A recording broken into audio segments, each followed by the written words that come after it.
Barak says, my name is Dana Walrath, and you wouldn't know it from my name, but I'm an American Armenian, and I'm delighted to be here in Yerevan for the Women in War conference that's sponsored by AGBU and DVV called Gendered Perspectives After Genocide, From Trauma to Rebirth, a Gendered Perspective.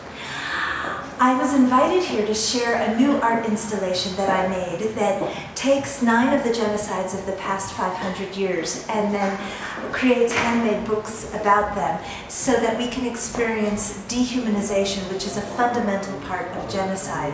So it mixes the Armenian genocide with the Holocaust and the Bosnian genocide and the Rwandan genocide and the genocide that's ongoing of the Rohingya, as well as the genocides of Australian Aborigines and African Americans through slavery and American Indians. And I wanted to bring these all together because it shows the specific historical aspects of each genocide at the same time as it shows what's unified about all of them. And what's unified each time is the fact that genocide takes place because we start thinking of other human beings as animals or beasts or parasites or vermin. So the exhibit is here at the AUA building in Yerevan in a digital format on these tablets, and it's also here in reproductions of the handmade books. And the books are made onto an old zoology text that's cut into thirds, so the head and the body and the legs are separate. And then a person can page through and see the person inside the book change from human to sheep, to fly, to snake. And what this does is it shows the ugly mentality that was going on that permitted genocide to happen.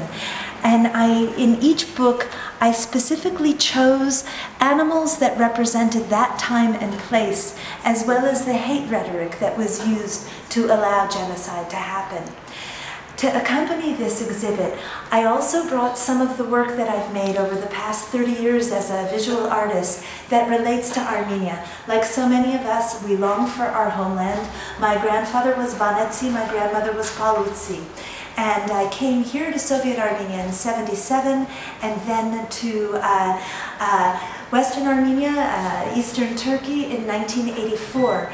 And those 2 trips influenced my work for years. So they include some intaglio prints that are here, this one, for example, is a picture of Ani after visiting it in 1984, when really American Armenians, no Armenians were going there.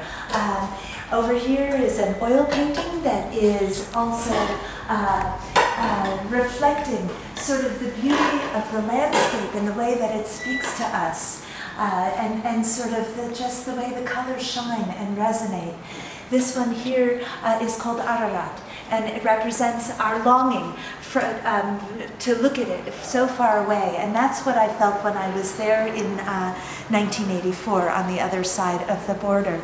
And then finally, for this exhibit especially, I created an installation to go in the new building of AGBU's new building, where I brought a whole series of works on paper and integrated them in this wall. Some of them are made on rice paper and all in a particular style, and then the other ones are either drawings or prints.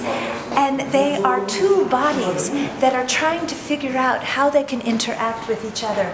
But when you look up close, you'll see so many aspects of our sensibility, our memories, our longings, and our culture here. There's references to religion. Here's a baptism.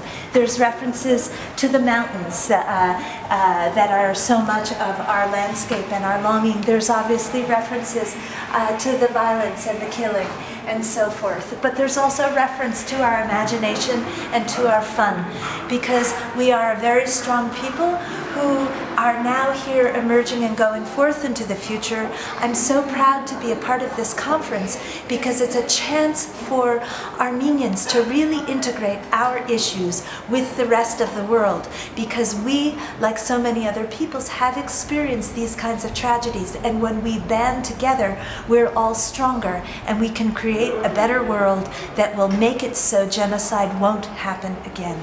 So thank you. One second.